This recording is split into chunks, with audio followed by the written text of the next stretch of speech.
de Lyon, Simio Nicolas. Le voilà.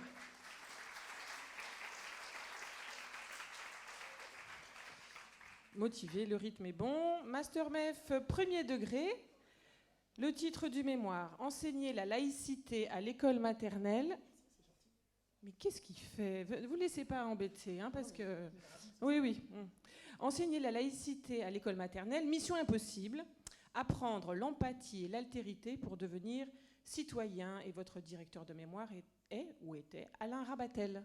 C'est parti? Allez, à vous. J'ai pas de présentation, donc ça sert à rien de... Top départ. Apprend-on la dissertation à l'école maternelle? Non, mais le premier domaine d'apprentissage s'appelle mobiliser le langage dans toutes ses dimensions. Apprend-on les équations à deux inconnus à la maternelle? Non, mais les programmes nous invitent à construire les premiers outils pour structurer sa pensée.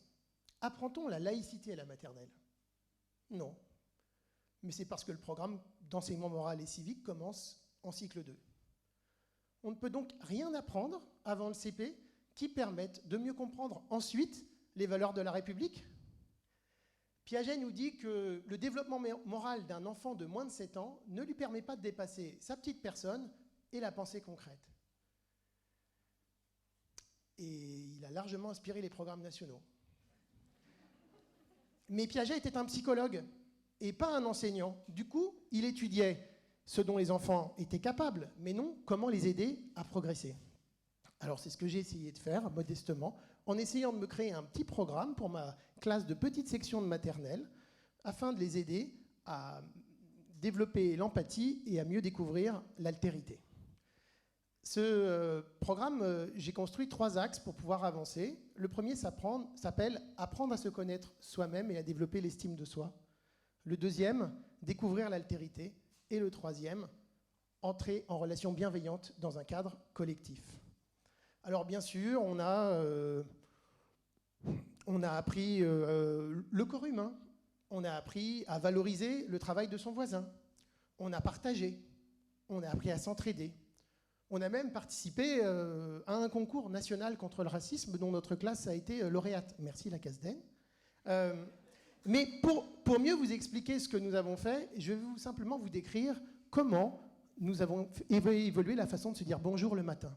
Alors au début, les enfants réagissaient à leur prénom. Nicolas, présent. Bon, ça c'est ultra classique. Ensuite, les enfants ont dû dire leur prénom et que le groupe leur réponde. Alors ça leur permettait de se reconnaître dans le groupe. Alors ça fait plutôt bonjour, je m'appelle Nicolas. Et vous dites voilà. Et nous avons continué à avancer, cette fois-ci en se faisant un câlin. Alors les enfants devaient faire un câlin à leur voisin, mais ils devaient toujours aller vers lui en respectant son choix et ne pas forcément, il devait régler son étreinte sur sa capacité ou sur son vœu. De cette façon, on donne et on reçoit de la tendresse, mais aussi on apprend la reconnaissance et le respect du droit au choix de chacun. J'ai vu en lutte comment les enfants avaient progressé de façon considérable dans le rapport à l'autre et dans le respect du corps de l'autre. Et je peux vous dire que ça fait une République beaucoup plus fraternelle que mon trajet en RER ce matin. Et donc, simplement vous dire que apprenons l'empathie aux enfants dès l'école maternelle pour leur permettre de devenir citoyens actifs.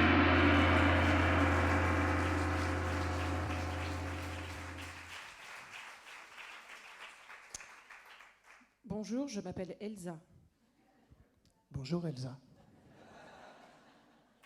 C'est vrai, vraiment, ça me fait du bien. Oui, ça me fait du bien. On inviterait bien tout le monde à le faire, mais bon. Bon, très intéressant votre sujet. Vos élèves, ils avaient quel âge? Entre 3 et 4 ans. Entre 3 et 4 ans, donc c'est possible la laïcité? En tout cas, il faut croire. Et l'esprit critique en même temps, je crois. Donc Piaget en a pris un petit coup derrière les mollets. Voilà. Donc vous avez pensé faire autre chose et ça marchait.